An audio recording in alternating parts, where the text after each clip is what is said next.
She's over here rolling her eyes at me. It's what it is. We're going? Yep. All right, good morning. So I come in today and I look at the TV that's on out there with the teaching and I'm like, well, heck, everybody just sit down and watch that. Literally exactly what I wanted to talk to y'all about today. I don't so much have a teaching as I have a topic for discussion. Covenant theory versus dispensationalism. How many of y'all even know what dispensationalism is, or is that one of these phrases that we all bat around and never really figured out what it means? Has anybody got an idea? How would somebody define it? I would define it as time periods in the church. Time periods in the church. Good. That's roughly what everybody that I was reading defines it as. I started reading through it. Oh my gosh. I think I found the source of a lot of problem within the modern day church. First of all, dispensationalism. It started with our old friend Darby in the Schofield Bible. And it focuses mostly on eschatology, end times stuff. But it basically says that Yahweh chose to deal with man in different ways throughout for the most dispensationalists, it's 7 periods of time. And I started studying what dispensationalism teaches, and I'm like, oh, there's a problem here. First things first, they have they tend to be a literal interpretation of prophecy. Literal. Which would explain the trouble I had with one of our visitors several years ago, because he told me I don't read the scriptures literal enough. So more than likely he's a dispensationalist. It also says that Israel and the church are separate.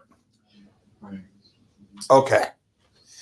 Now, most of the sources I have found teaching on dispensationalism will say that it is not heretical. But if you're going to teach that Israel and the church are separate, I don't know how that's not a heresy. Because that's not what Paul says.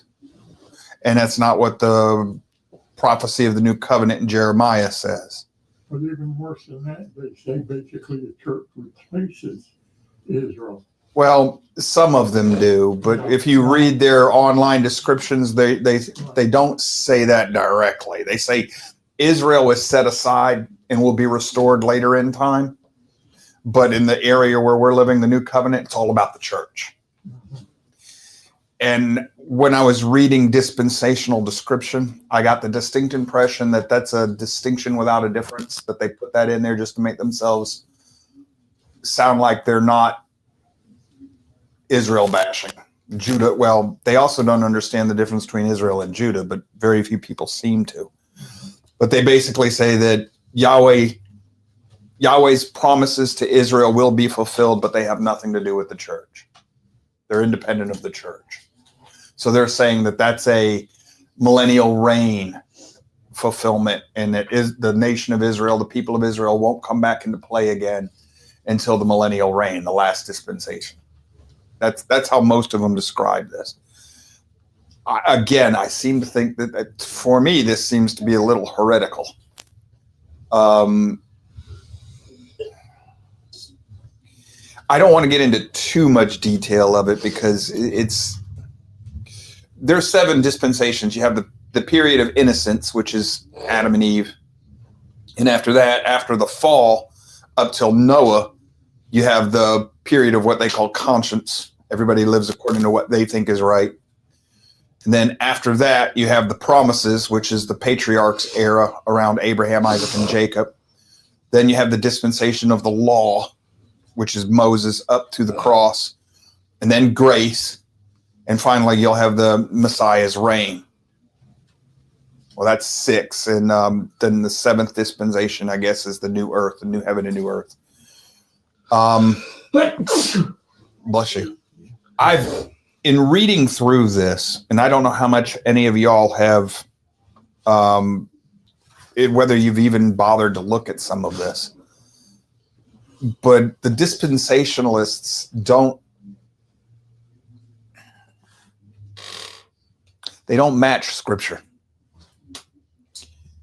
And there are a lot of folk in the modern evangelical world that are following dispensational theory.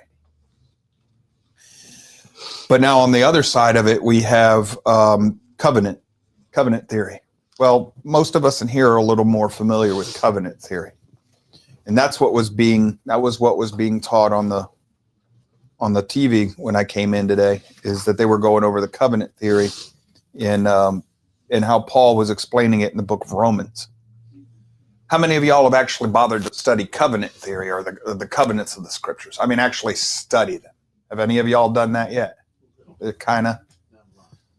All right. Well, Romans 11.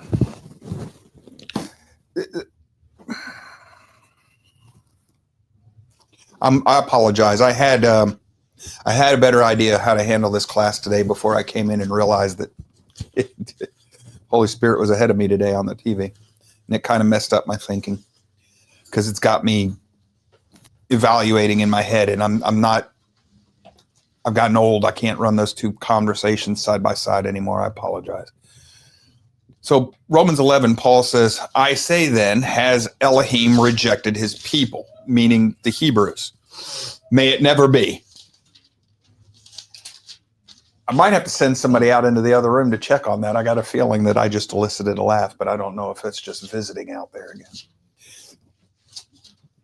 I don't know. We'll find out in a minute. Y'all keep your ears tuned because there's a delay.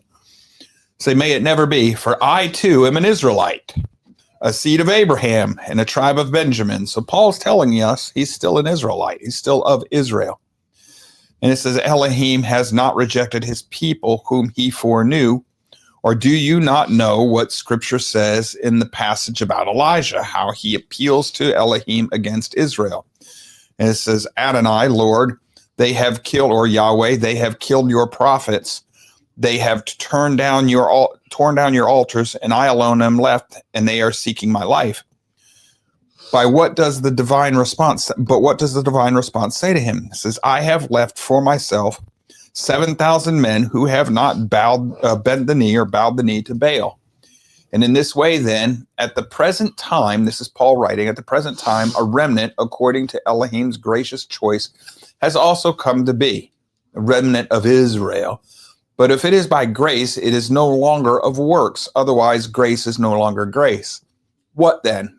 What then? What Israel is seeking, it has not obtained, but the chosen obtained it, and the rest were hardened. Just as it was written, Elohim gave them a spirit of stupor, eyes to see not, and ears to hear not, down to this very day. And David says, let their table become a snare and a trap, and a stumbling block and a retribution to them. Let their eyes be darkened to see not, and bend their backs forever.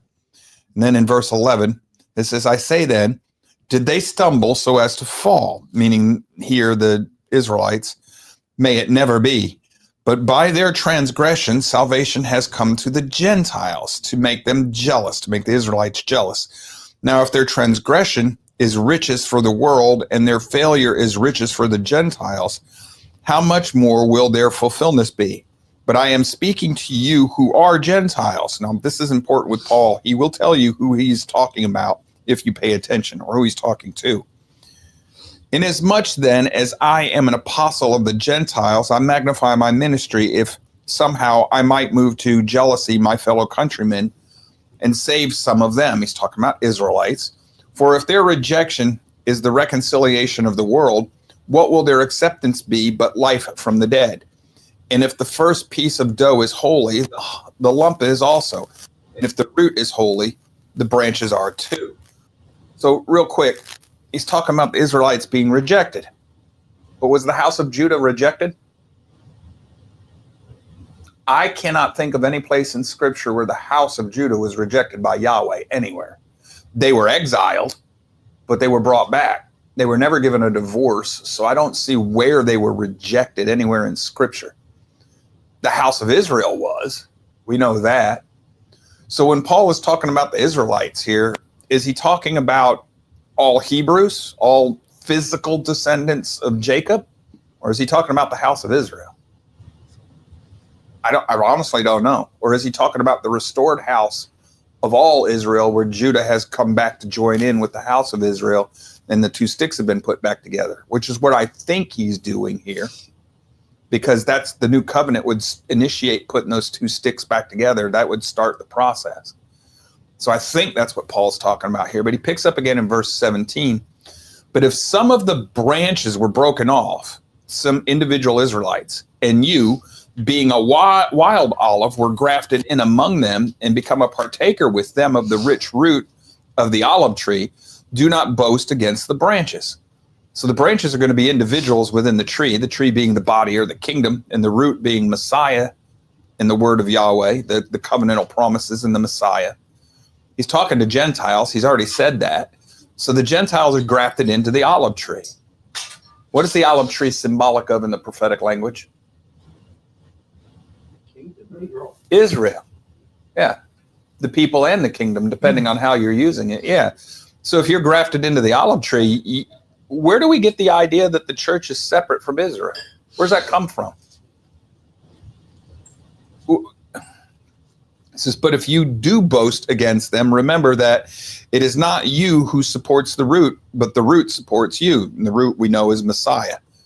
You will say then, branches were broken off so that I might be grafted in. Quite right. They were broken off for their unbelief, but you stand by your faith. Do not be haughty, but fear. For if Elohim did not spare the natural branches, he will not spare you either. So they were broken off for their faith. Judah was never divorced because of the lack of faith. Israel was. It says, behold them, the kindness and severity of Elohim. To those who fell, severity, but to you, Elohim's kindness, if you continue in his kindness. Otherwise, you also will be cut off. And they also, if they do not continue in their unbelief, will be grafted in. In other words, if they repent and return, for Elohim is able to graft them in again. For if they were cut off from what is by nature a wild olive tree, and were grafted contrary to nature into a cultivated olive tree, how much more will these who are natural branches be grafted into their own olive tree? In other words, how much easier is it to bring back the divorced or cut off Israelites? How is it that the dispensationalists miss what Paul is saying? And this is a confusion to me. It's a sincere. Does anybody have any idea how they miss this? I need my brothers here, our students of the language. But when we're talking about the Gentiles, they call them the Goyim, right? Goyim, yes, ma'am. And all that means, right, is nations. It can mean either one. Yeah, nation but nation or nations. Goyim is nation. Goya would be singular. Have I got that right? Yeah, Goy and Goyim. And from what I understand, this is divine counsel, spiritual geography language. It can be non-believing Gentiles, or it can be nations, but basically means anybody outside the camp of Israel, anybody outside the kingdom of Yahweh. Who was Paul sent to? He was sent to the Goyim. Which one? All. Okay, so we're talking about the lost 10 tribes too? I don't know if Paul was sent to them or not. That commandment was from Yeshua to the 12, and he said, go but to the lost sheep of the house of Israel. But Paul says he was sent to the Goyim. Well, yeah. Two different commands. And I think you're right. I'm going to say yes. I think when he's speaking right there, he's talking about the ones, not the divorced wife, but the actual other nations that never knew Yahweh. I agree. That always served the other gods like Egypt. Mm-hmm. But also, you had those 10 tribes that we know now eventually got some information, because here we sit today. But we know now that the 11 minus Judas, they do go to the lost sheep of the house of Israel. So that's where they went. Yeah. And so I think when we're he's preaching or writing this writing, he's talking about those that were not those. That, you know what I'm saying? Yeah, he's talking to those who are never part of the Never kingdom or the part. covenant. Yeah, and have because no idea of it. Because otherwise, the 10 tribes were at one time Israel. Yeah. With Judah.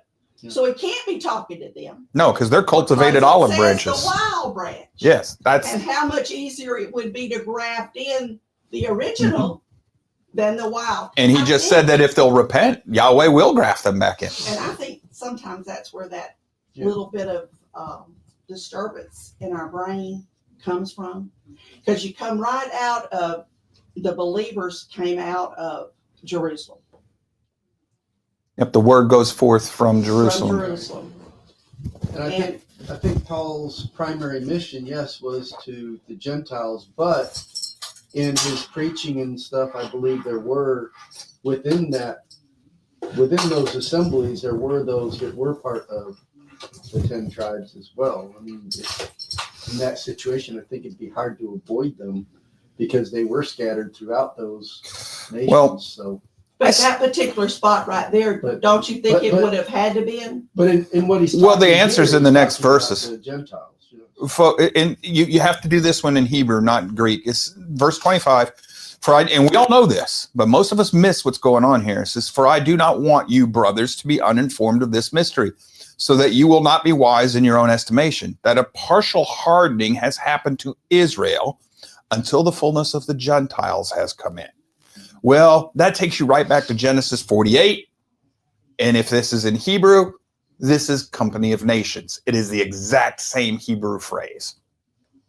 Here it's translated fullness of the Gentiles. In Genesis 48, it's translated company of nations.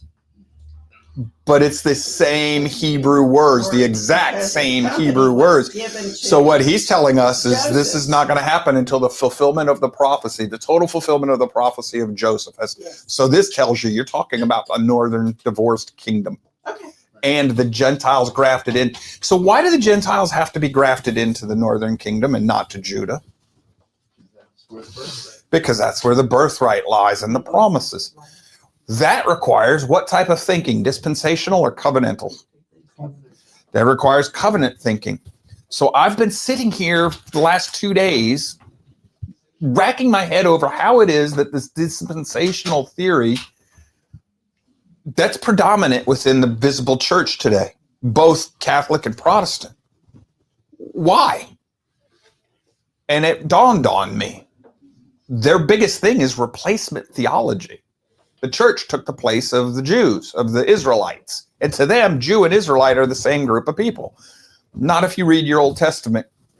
They're two different groups. Jew is just those who belong to the tribe of Judah. And if you're of the house of Judah, it's those people who joined up with them at the point of the split. So why would we look for the church to replace Yahweh's people? And better yet, how is that not a heresy? Oh, it is. Yes, it is. Absolutely is. Yes. And every dispensationalist I've ever encountered has some aspect of that replacement theory in their theology. And every explanation I found, they say, well, no, it's not replacement theology. It's just that Yahweh isn't dealing with the Jews right now in this period of time. He's only dealing with the Gentile church. That's like telling me, no, I'm not a fornicator. I'm just a whoremonger. Okay. It's a distinction without a difference. And I used a very gross way of putting it on purpose so that you'd understand exactly what the dispensationalists are doing here. No, I'm not a heretic, rather, I'm just preaching a heresy. Well, if you're preaching a heresy, that's the definition of a heretic. So in gotquestions.org and in Bible Hub and every place in Bible Gateway, every mainstream Christian area I went talking about dispensationalism, they're arguing that it is not heretical and that there's no reason that covenant theologists can't worship and break bread together with dispensationalists. Well, at the core of the dispensational theory is that the church is different from the people. And grace came to the Gentiles, but not to the Jews. How was Abraham saved, brothers and sisters? By grace through faith, right? Grace has always been how anybody was going to be saved. You can't be saved through works. Never have been, ever. But the dispensationalists will tell you, if you read, well, the Adamic covenant, that was a works covenant because Yahweh told Adam he had to do things. Adam was already saved before the fall. He doesn't have to be saved through works. He's already in grace. That's the whole point. He's already under the covenant of grace. So where did they get this idea that Adam was under I know I'm trying to wrestle with things that y'all haven't been keeping up with, so I'm asking you for answers that you may not have. Yes, ma'am? A couple comments from Tomato Gardener. Okay. First one, I care more about what they said than where they went. About who said? I'm lost. That's my fault. I'm sorry.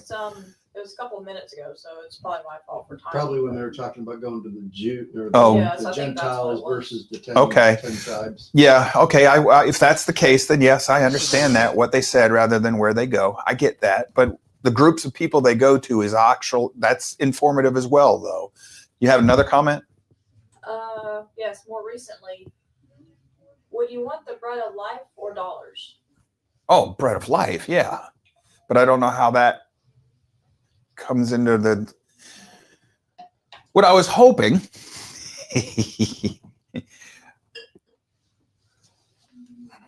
I can't even tell you what I was hoping because I know how it makes me sound, even though that's not how I mean it. I was hoping that some of y'all in here would have a little bit more of a understanding or knowledge or awareness of this issue here, and that maybe you'd have some insight or some thoughts into it to help me out with this. I was looking at Got Questions. No, this is. Well, I think a lot of this is a result of Constantine. And Yes. the Constantine. 2 or 3 councils that followed that. That was on the TV too. And a lot of that is how we got to this idea of dispensationalism, and eventually, I don't like the word anti-Semitism because it doesn't, anti-Jewish, I guess, would be a better way of putting it.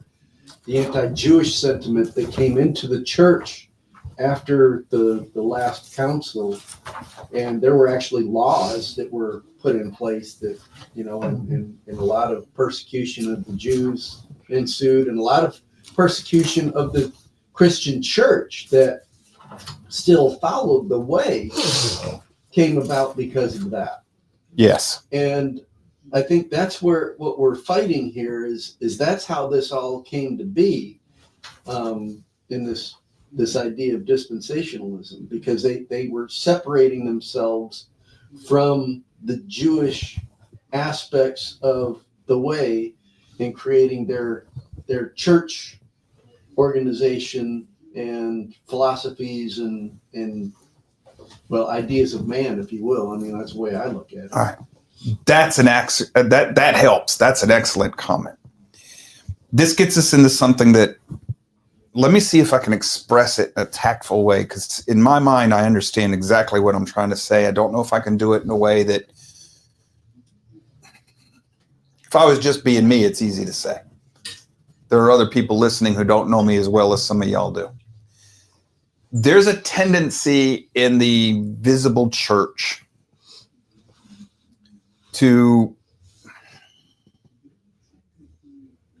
they don't realize that they walk a razor's edge of heresy, apostasy even. That what we think of as Christianity today is as corrupted a teaching of the Bible as Orthodox Judaism is. Orthodox Judaism is not the Old Testament. It's not even the covenant of Moses. Orthodox Judaism is the religion of the Pharisees.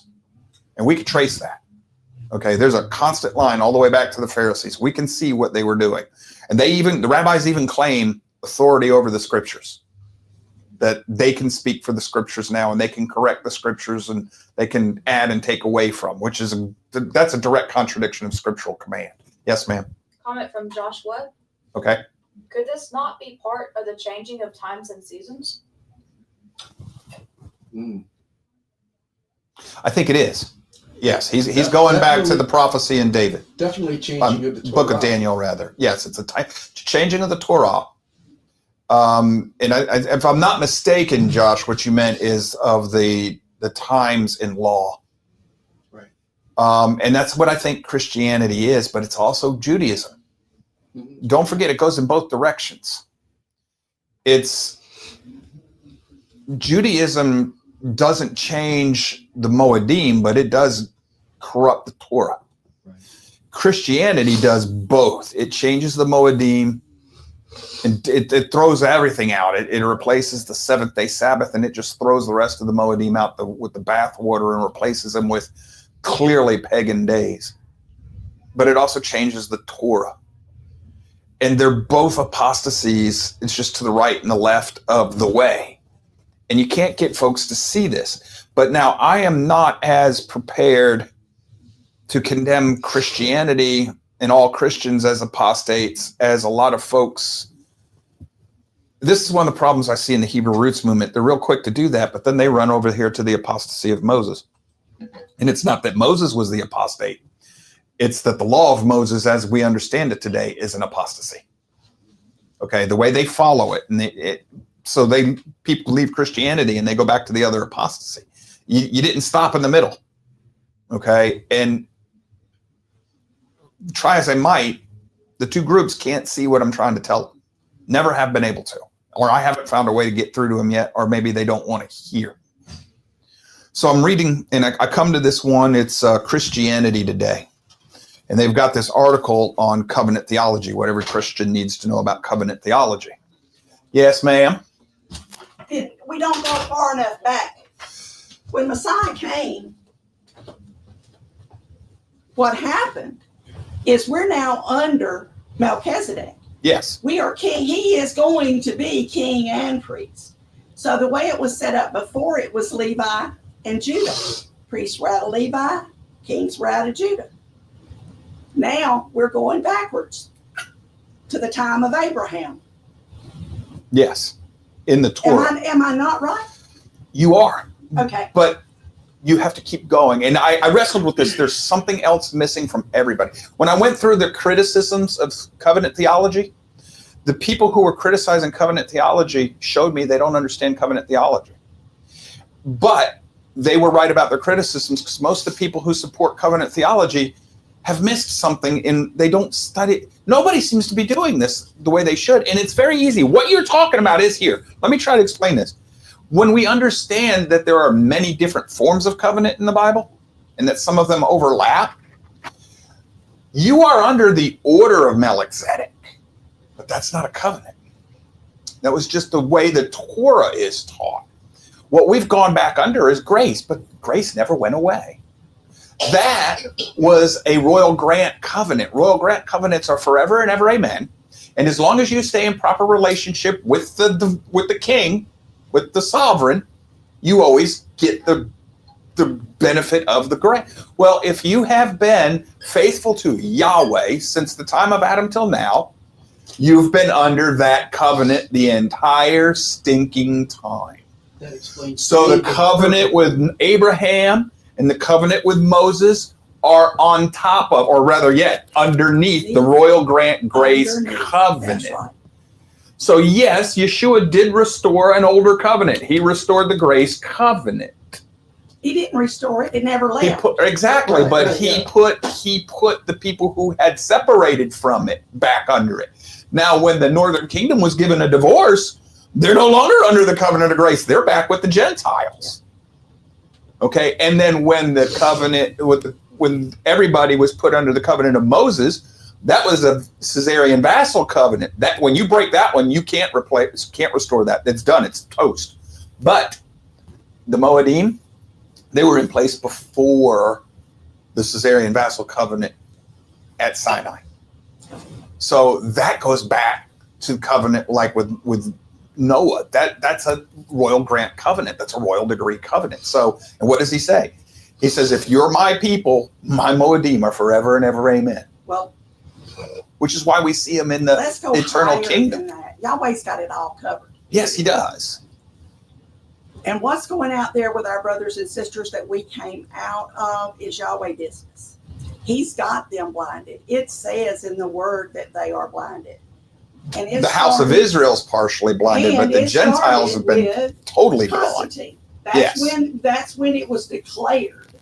It was going on a little. Well, it started even before Constantine. That's what I said. It was Yeah. going on before that, but he declared But it. Yes. he institutionalized it. Yes. Yes, he did.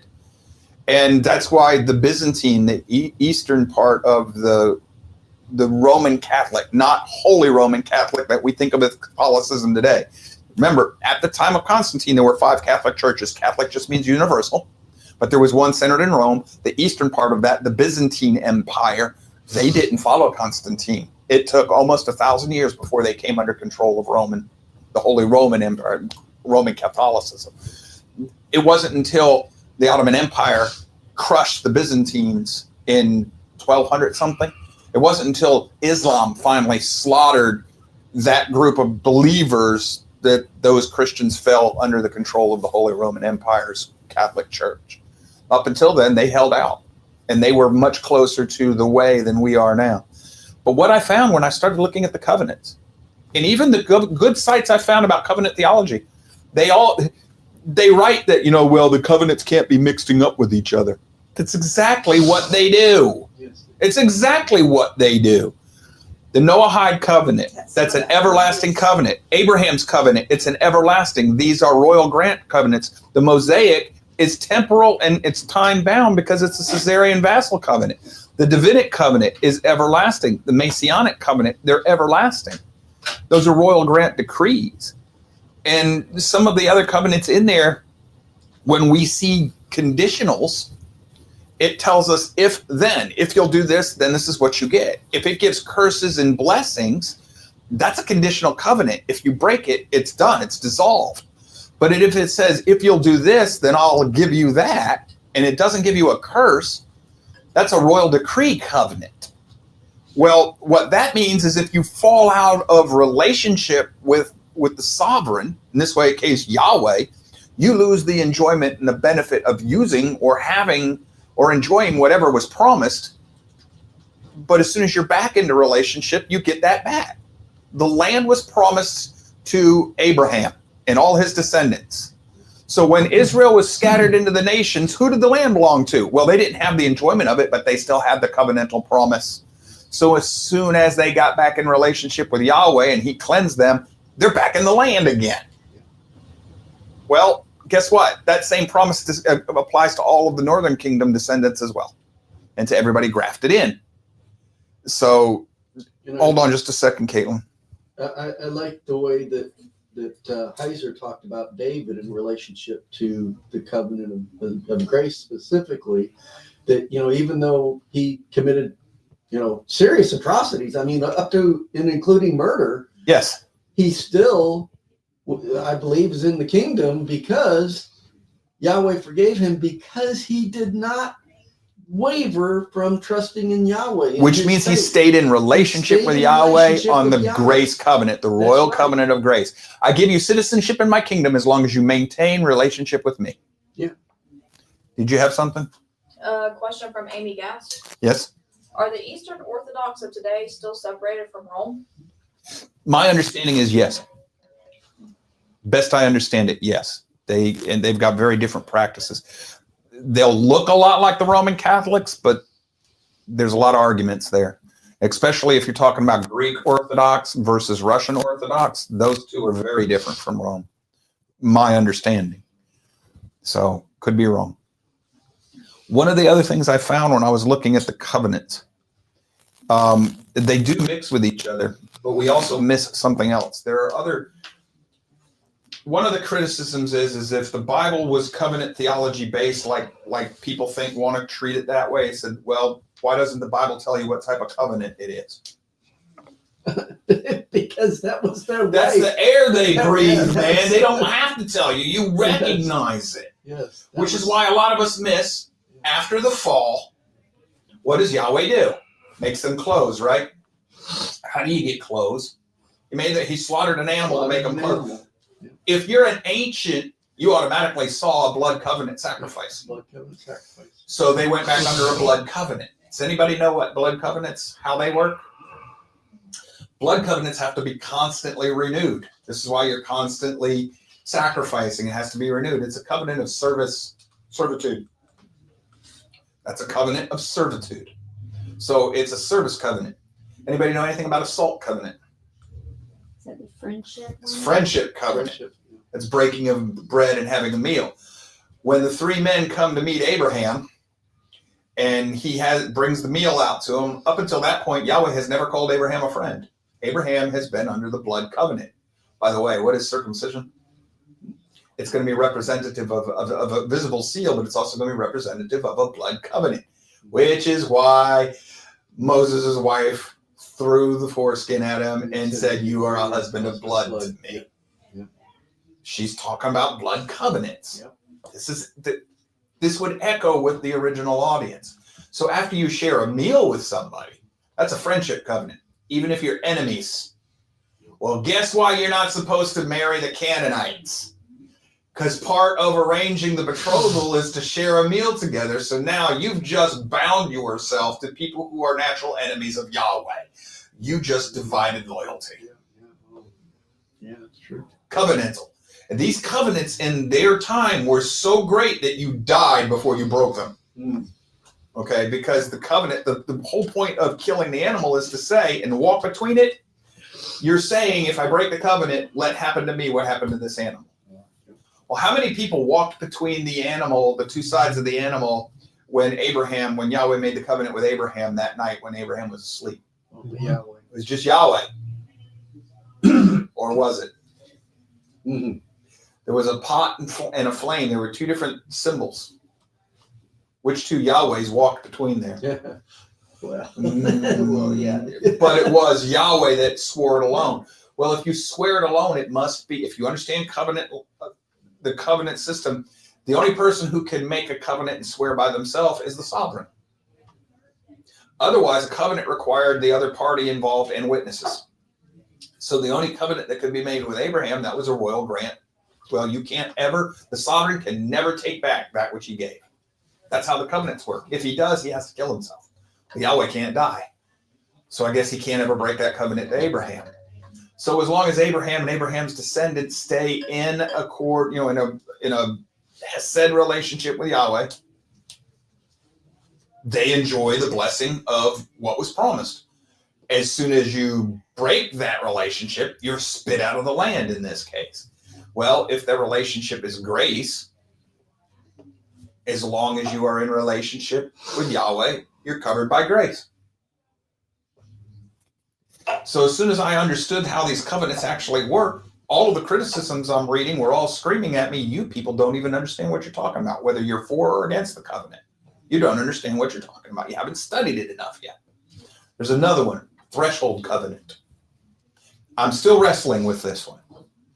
You can find this in the homework right now. I've got Trumbull's book there, the PDF version of the book. You can read if you want to. And then there's an outline shorter version like this. But essentially, what I'm finding out is in the threshold, a lot of houses would have a little basin in the floor, the threshold of the house. Mm-hmm. That's for blood. And you would make covenants at the doorway, at the threshold of the doorway and the doorposts and everything. This is where you made covenants with the gods that the owner of the household was loyal to. And what would happen is if that household had the blood of, let's say, Dagon on the door thresh, somebody who was loyal to Yahweh would not enter that house. You would not cross the threshold. You'd refuse. Because if you cross the threshold, it's showing your loyalty to that God. Yeah. This is also where the practice of picking your wife up and carrying her over the threshold comes from. It's connected to this. It's also why, have y'all ever wondered why if the Hebrew sells himself and it comes to 7 years, it's time to be released, but he likes his master, he wants to stay, he goes to the doorpost. Right. That's a covenant being made. It's a permanent covenant of service. Yep. And what's going to happen when I nail the awl through his ear? What am I going to get? Blood on the doorpost. Yep. Y'all starting to understand the Passover where the blood went over the threshold for? Mm-hmm. It was telling the angel of death to pass over this house because this house has declared itself in alignment with Yahweh. It didn't matter who was inside. Could have been the worst murderous, adulterous individual in the... Oh, David! Yeah. Yeah. He was covered by the blood of the threshold covenant. This is a very serious thing. In their world, this was death before dishonor. We don't have that anymore. So when I've studied the scriptures over the last few years, you cannot understand the scriptures without covenant theology. So I'm reading the dispensationalists, and they say, well, if you do it in dispensationalism, it's an orderly process from Adam until the end of time and the earth and everything, and you can see how everything Yahweh's doing pushes toward Messiah. And I'm sitting here thinking, if you understand covenants, it's the same thing. Now they'll say, well, the old covenant is good for education, but that's an old covenant. The New Testament, Old Testament, New Testament, Testament is just a derivative of a Latin word that means covenant. So old covenant, new covenant. They say, well, new covenant, Yahweh is now dealing with the Gentiles. He's not dealing with the Israelites anymore. Well, wait a minute. You just created a heresy. And you did that on purpose. You have done away with covenant theology because that's what allows you to make the break and now get into replacement theory. Because if you're dealing with covenants, the covenants never cease. Covenant with Adam will travel all through time. This is a copyright picture that I can't really, I can use for this, but I can't publish.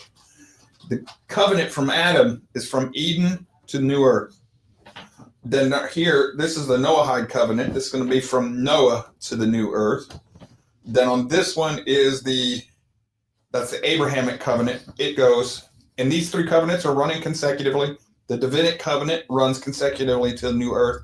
Then the new covenant with the Messiah runs consecutively until New Earth. All of these covenants run consistently and consecutively. Well, that gives us a nice smooth flow from Genesis to Revelation. Dispensationalism says that it does that, but it doesn't. Dispensationalism cuts up everything Yahweh's doing from Adam to Adam, and then from the fall to Noah, and then from Noah to Abraham, and then from Abraham to Moses, and then from Moses to Messiah, and from Messiah to his second coming, and they're all split up. And they just tell me, look, it's all one natural flow, but I don't see it the way they're doing it. Especially if Yahweh's people, well, wait a minute, it's not. It's everybody in the world. And then it's Noah, and then it's the patriarchs, and then it's just the Israelites, and then it's all the Gentiles. That doesn't flow to me.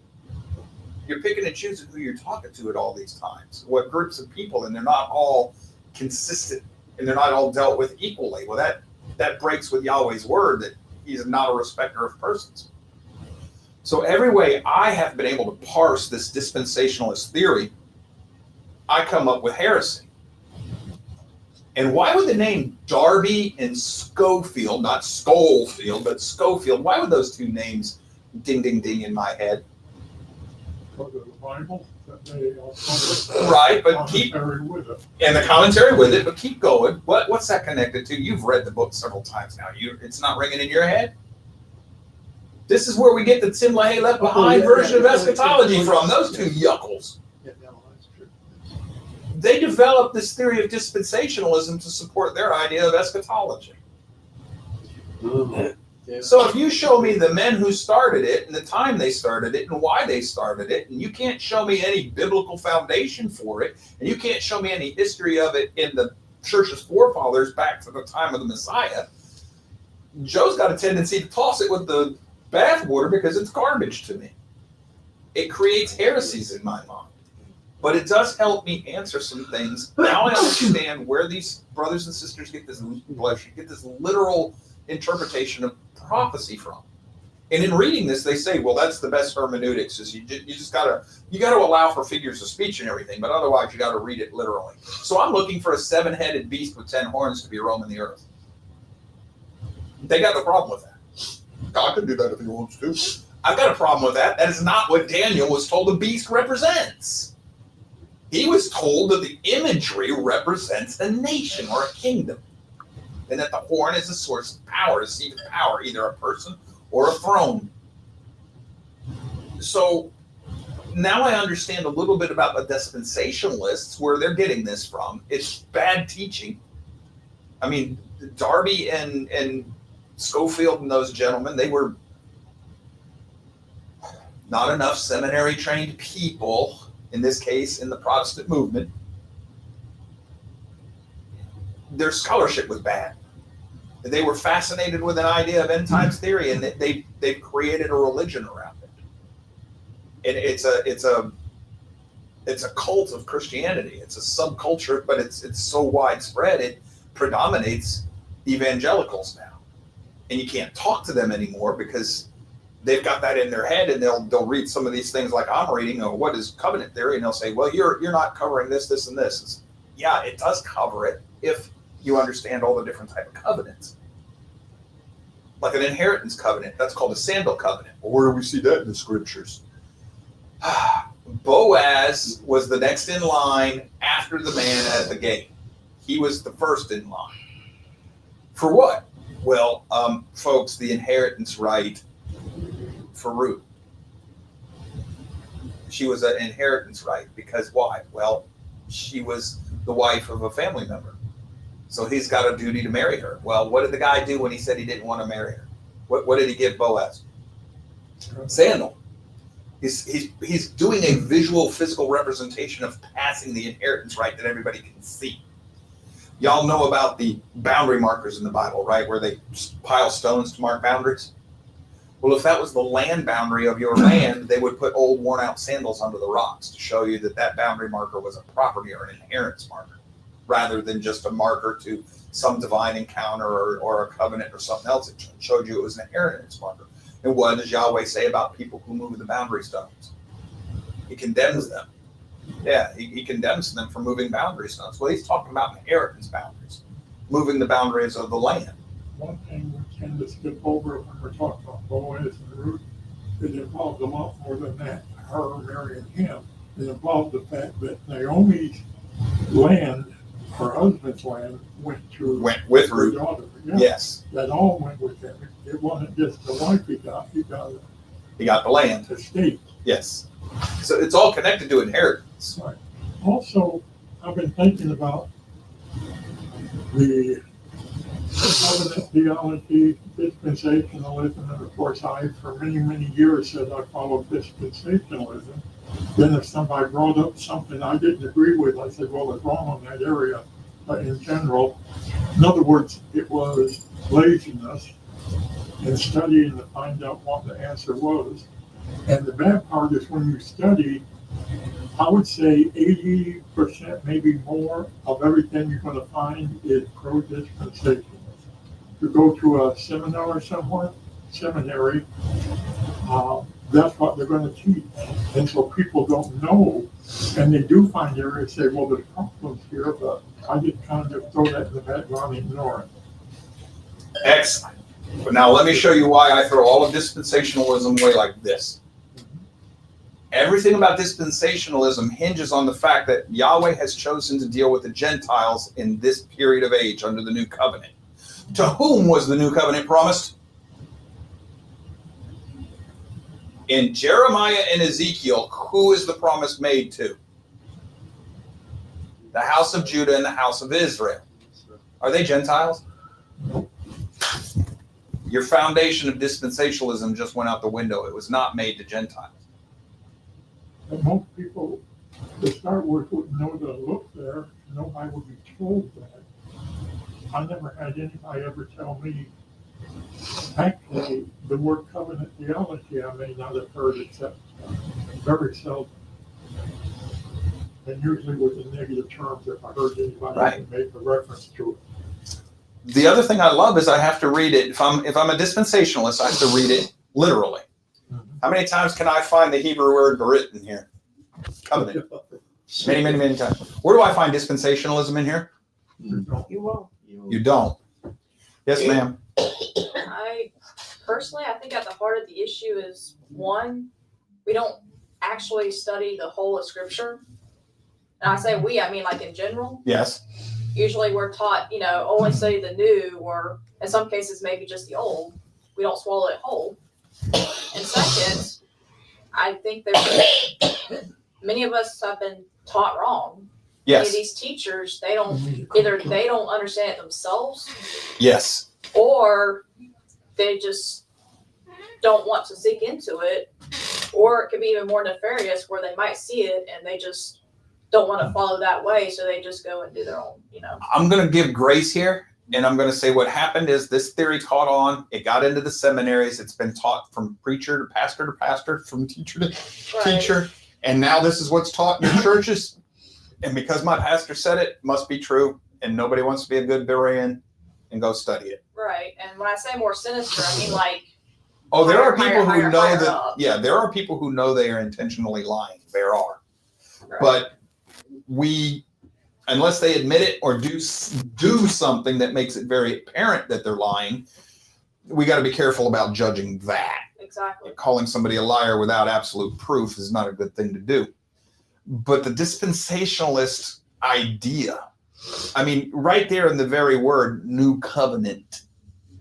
Not new dispensation, new covenant. There's a hint there, folks.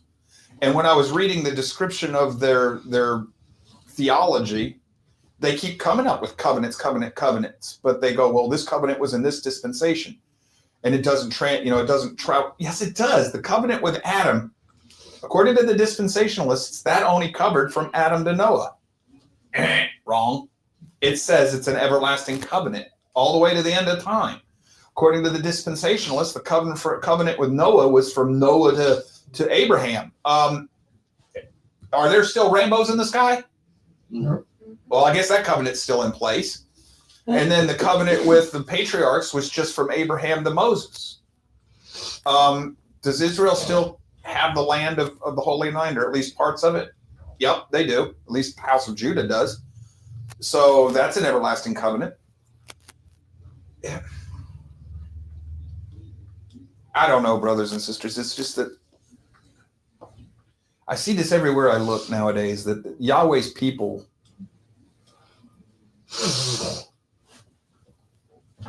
they treat this like it's their own property and domain.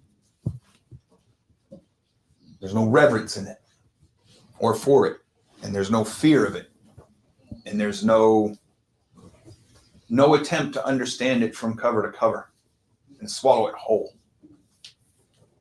Everybody's running around making up their own religion out of it. And